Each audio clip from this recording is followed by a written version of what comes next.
Hello and very warm welcome to AstroSage. आप देख रहे हैं जो इंडिया का नंबर 1 ज्योतिष यूट्यूब चैनल और मैं आपकी अपनी astrologer and tarot card reader आपके लिए लेकर आई हूँ फाइनेंस हॉरोस्कोप। हम सभी हमेशा ही वरिड रहते हैं कि हमारे फाइनेंसेस कैसे होंगे, अपकमिंग ईयर हमारे लिए क्या न्यू रिजल्ट्स लेकर आएगा। तो देखते हैं 2022 में आपके फाइनेंसेस का क्या हाल रहने वाला है और हम पूछते हैं अपने कार्ड से कि क्या लेकर आ रहे हैं वो 2022 में आपके लिए। चलिए शफल कर लेते हैं कार्ड्स और लेते हैं एक स्प्रेड हमारे फाइनेंसेस के लिए। शुरुआत करेंगे हमेशा की तरह अपनी पहली राशि यानी कि मेष राशि से। तो मेष राशि के फाइनेंसेस कैसे रहने वाले हैं वो देख लेते हैं। और ये आपके लिए कितना खूबसूरत सा कार्ड आया है, एस ऑफ पेंटिकल्स का। ईयर की शुरुआत है और ये भी एक शुरुआती कार्ड है जो दिखा रहा है कि अच्छे नए रिसोर्सेज मिलेंगे आपको पैसा कमाने की। जी बिल्कुल, अगर सोच रहे हैं कुछ इन्वेस्टमेंट्स करने की तो रिजल्ट्स अच्छे मिलेंगे, प्रॉफिटेबल मिलेंगे। और यहाँ पे लॉन्ग टर्म इन्वेस्टमेंट्स में बिल्कुल आप ध्यान दे सकते हैं। यहाँ पे ऐसा दिख रहा है कि जो आपका फ्लो ऑफ मनी है कहीं ना कहीं से कुछ इंक्रीज़ होगा, कुछ नया एविडेंस बनेगा, कुछ नया एवेन्यू बनेगा जहाँ से आपको पैसा प्राप्त होगा। हो सकता है आपके पास की इन्वेस्टमेंट्स भी हों जो आपके लिए आज नए रिजल्ट्स लेकर आएँ। कुछ पैसा जो आपने आज इन्वेस्ट करेंगे उसके साल के अंत तक अच्छे शुभ फल मिलेंगे आपको, ऐसा दिखता है। वहीं अगर आप कुछ प्लान कर रहे थे स्टार्ट करने के लिए तो कोई बिजनेस या जॉब, तो वो आपके स्टार्ट पॉइंट पे आ जाएगा क्योंकि आपका फाइनेंशियल हाउस एक्टिवेट हो रहा है, ऐसा दिख रहा है। तो अगर आप कुछ नहीं कर रहे थे और सोच रहे थे कुछ करने की, तो हाँ, आने वाले साल में पैसे बिल्कुल आप कहीं ना कहीं से आपकी पॉकेट में ज़रूर आएगा, ऐसा प्रभाव दिखाई दे रहा है। चलिए इसी के साथ बढ़ते हैं अपनी दूसरी यानी कि वृषभ राशि की तरफ। और ये आ रहा है आपके लिए द मून का कार्ड। अगर फाइनेंसेस की बात करूं तो यहाँ पर बहुत पॉजिटिव नहीं है। ये कार्ड ऐसा है कि एक तरफ से पैसा आएगा और दूसरी तरफ चला जाएगा, तो यहाँ पे स्टेबिलिटी ऑफ फाइनेंसेस नहीं दिख रहा है इस साल आपके लिए। वहीं कुछ चीज़ें ऐसी भी दिख रही हैं कि कुछ फॉल्स या डिसेप्टिव डीलिंग या कुछ चीटिंग सोर्सेस से कोई आपकी मनी को ड्रॉ कर सकता है आपके पास से। तो बिल्कुल पैसों को लेके हर कदम फूक फूक के रखने वाला साल है। आपको बहुत सोच समझ के कोई भी इन्वेस्टमेंट करनी चाहिए और कोशिश करें किसी के साथ पैसे के देन लेन ज़्यादा ना करें। और अगर आप शेयर मार्केट्स में डील करते हैं तो बिल्कुल संभल के करें, बहुत धीमे धीमे चीज़ों को समझ के करें। और हो सके तो इस साल पॉसिबली ना ही करें तो अच्छा है, क्योंकि फाइनेंशियल लॉसेस के ब्राइट चांसेस हैं यहाँ पर। जितना पैसा आएगा नहीं, आप उससे ज़्यादा लूज़ कर देंगे। चलिए किसी के साथ बढ़ते हैं अपनी तीसरी यानी कि मिथुन राशि की तरफ। और मिथुन राशि के लिए ये आ रहा है हमारे पास 8 ऑफ पेंटिकल्स का कार्ड। तो देखिए ये साल तो आपका हार्ड वर्क है, जो आपने ट्रॉल किया है, आपने डिज़ायर किया अपने फाइनेंसेस को लेकर के, उसको आप अचीव कर लेंगे। बिल्कुल फाइनेंशियल फैक्टर्स में एक कार्ड अच्छा है, बैलेंस्ड है और कहीं ना कहीं दर्शाता है कि जो आपका स्टकअप मनी था वो भी आप एफर्ट्स करके अचीव कर लेंगे। तो यहाँ पे एफर्ट्स बहुत दिखते हैं, लेकिन एफर्ट्स के बाद उसके अच्छे फाइनेंशियल प्रॉस्पेक्ट्स भी दिख रहे हैं। लेकिन ये जो प्रॉस्पेक्ट्स हैं ये थोड़ा सा second half of the year की तरफ दिख रहे हैं। तो पहले हो सकता है पहले के 6 महीने बहुत अच्छे नहीं जाएं, आप थोड़े से इनसिक्योर हो अपने फाइनेंसेस को लेकर के, लेकिन and part of the year will be good for you. चलिए इसी के साथ बढ़ते हैं अपनी चौथी यानी कि कर्क राशि की तरफ। और कर्क राशि वालों के लिए आ रहा है ये हमारे पास 7 ऑफ पेंटिकल्स का कार्ड। तो अगर बात करूं फाइनेंशियल फैक्टर्स की, तो ये साल फाइनेंसेस में थोड़ा सा स्लो रहने वाला है आपके लिए।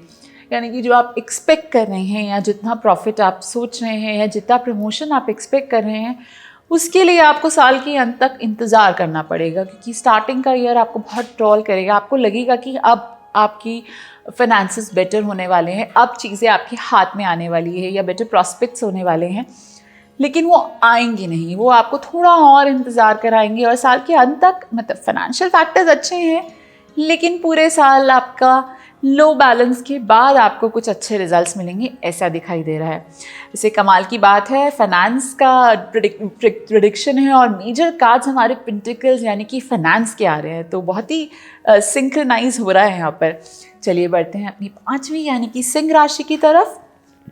और ये आ रहा है आपके लिए द डेविल का कार्ड।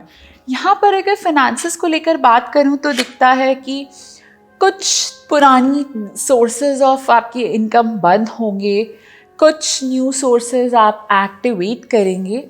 यहाँ पर एक क्लीन इनकम का स्कोप नहीं दिख रहा है, यहाँ कुछ हिडन और अंडर द टेबल इनकम का स्कोप दिख रहा है। तो अगर किसी ऐसी एक्टिविटीज़ में आप डील कर रहे हैं जहाँ से आपको इनकम आ रही है तो थोड़ा संभल कर रहें, क्योंकि यहाँ पे आपके साथ फ्रॉड होने के चांसेस हैं। तो अगर प्रिसाइसली फाइनेंसेस को देखा जाए तो यहाँ पे वाइट इनकम की कमी थोड़ी रहेगी, लेकिन ब्लैक इनकम की पॉसिबिलिटीज़ ब्राइट दिख रही हैं। तो यहाँ पर अगर आप स्पेकुलेटिव इन्वेस्टमेंट्स में पैसा इन्वेस्ट करते हैं तो वहाँ से आपको अच्छे रिजल्ट्स मिल सकते हैं। चलिए बढ़ते हैं अपनी अगली राशि की तरफ, यानी कि कन्या राशि की तरफ। तो कन्या राशि के लिए आ रहा है, यह है हमारे पास क्वीन ऑफ पेंटिकल्स का कार्ड। तो अगर हम कन्या राशि वालों की बात करें तो ये साल आप थोड़ा सा मोह माया में रहने वाले हैं, और क्यों ना रहें, क्योंकि ये साल आपके लिए अच्छे रिजल्ट्स लेकर के आ रहा है। तो मटेरियलिस्टिक ग्राउंड्स पे और फाइनेंशियल फैक्टर्स पे ये अच्छा साल है। आप हैप्पी एंड कंटेंटेड होंगे। आप अपने मनी को सिर्फ गेन ही नहीं करेंगे बल्कि उसे अच्छे से इंजॉय भी करेंगे। तो देखिए, पैसा कमाना एक चीज़ होती है, पैसा आना दूसरी चीज़ होती है, और उस पैसे का लाभ उठाना तीसरी चीज़ होती है। तो आपके लिए एक कंप्लीट ईयर है जहां आप खूब कमाएंगे, अच्छे से उसको सेव भी करेंगे, उसको अच्छे से संभालेंगे भी, और अपने ऊपर इन्वेस्ट भी करेंगे। तो ये साल आपके फाइनेंशियल फैक्टर्स को काफ़ी अपलिफ्ट और बैलेंस कर देगा। चलिए बढ़ते इसी के साथ अपनी अगली राशि यानी कि तुला राशि की तरफ। और तुला राशि वालों के लिए ये आ रहा है हमारे पास एस ऑफ स्वॉर्ड्स का कार्ड। तो ये साल काफ़ी ट्रॉल करने वाला है आपको फाइनेंशियली, थोड़े सा चैलेंजिंग साल रहेगा।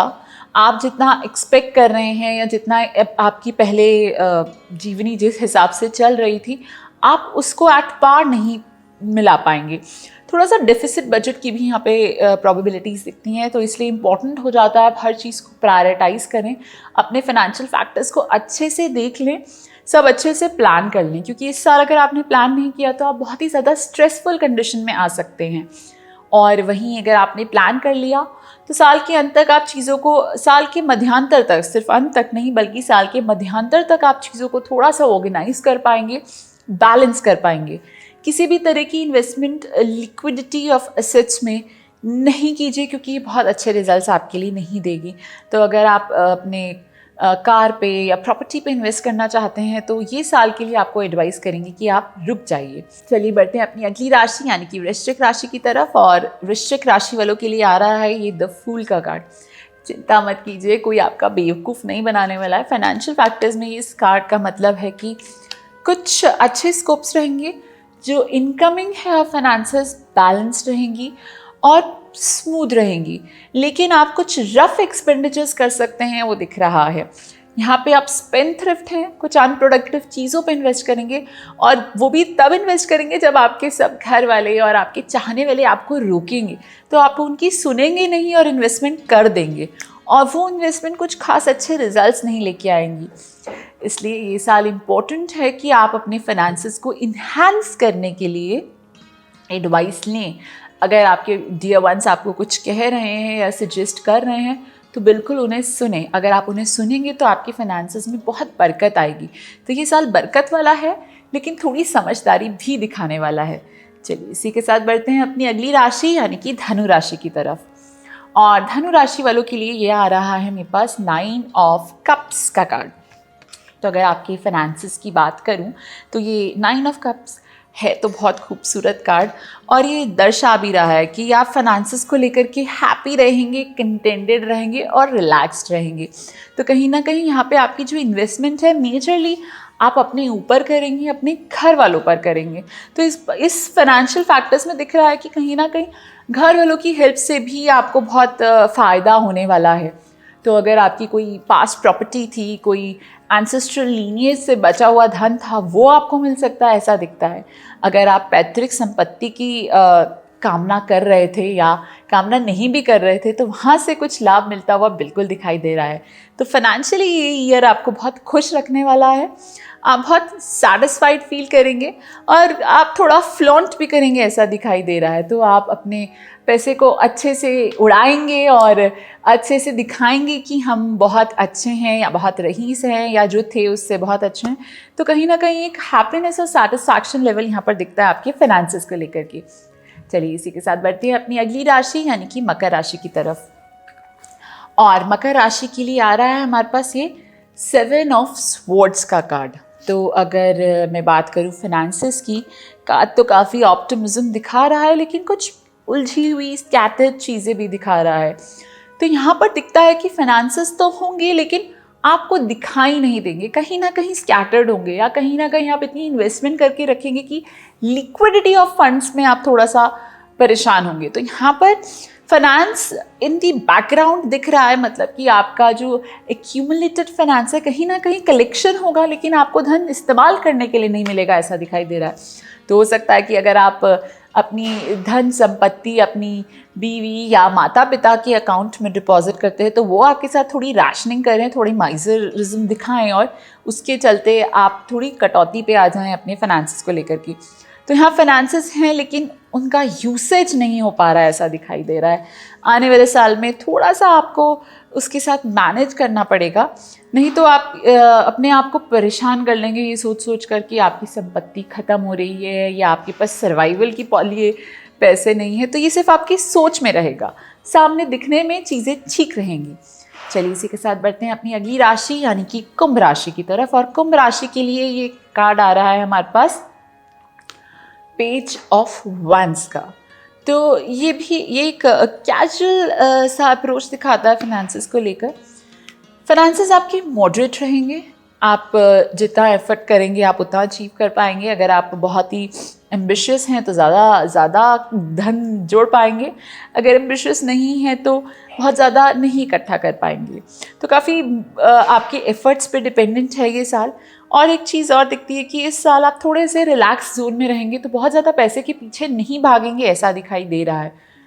तो ठीक है, कोई बात नहीं, कभी कभी रिलैक्स भी करना चाहिए, लेकिन मैं फिर भी आपको सजेस्ट करूँगी कि थोड़े से और रिस्पॉन्सिबल हो जाइए अपने फाइनेंसेस को लेकर के, क्योंकि अगर आप ऐसा नहीं करेंगे तो जो आपके पास एकत्रित धन पूंजी है या जमा पूंजी है वो आप उसे स्पेंड कर लेंगे, सब उड़ा देंगे। तो इनफैक्ट बच्चों के लिए तो ये भी बोलूँगी कि अपनी पॉकेट मनी को भी सेव करके रखें, क्योंकि ये साल आपको कुछ लेसन सिखाएगा फाइनेंशियल टर्म्स में कि चीज़ों को कैसे ऑर्गेनाइज करें, कैसे संभालें, कैसे उसे इन्हांस करें।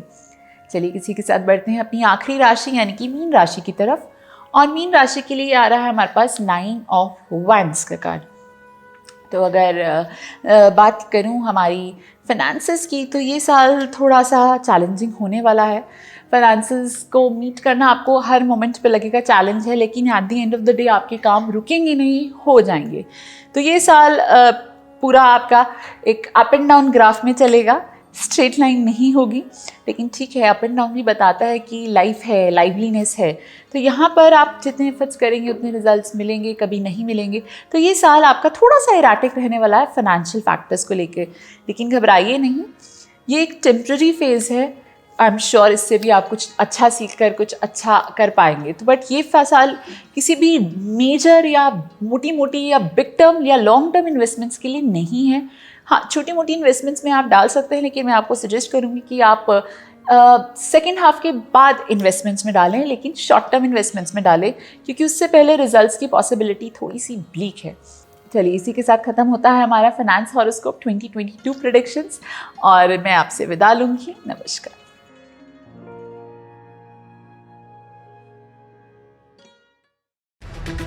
For regular updates, follow our Instagram page right now.